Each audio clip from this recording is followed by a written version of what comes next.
Play Roblox on PC? Yes, you can play Roblox on PC or Mac easily, and here is how to do so. First of all, let's simply navigate to the roblox.com. Open your web browser and in search address bar type down the roblox.com and hit enter.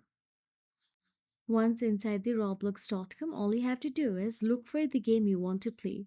So let me just tap on the Dress to Impress game option available here in my screen. And once you tap on it, you'll be navigated to a play section available there.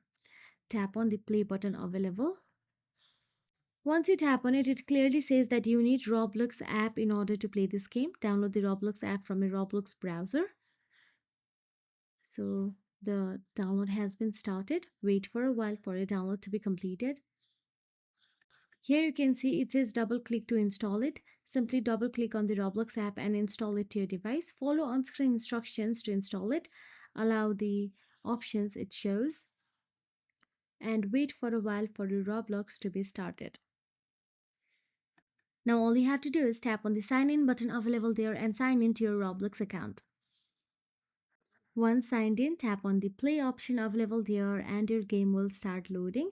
Wait for a while for your game to load, and you can use the arrow icon available in the PC or Mac in order to move forward or rewind or move left and right.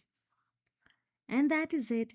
If you found this video helpful, please like, share and subscribe our channel, and thank you so much for watching.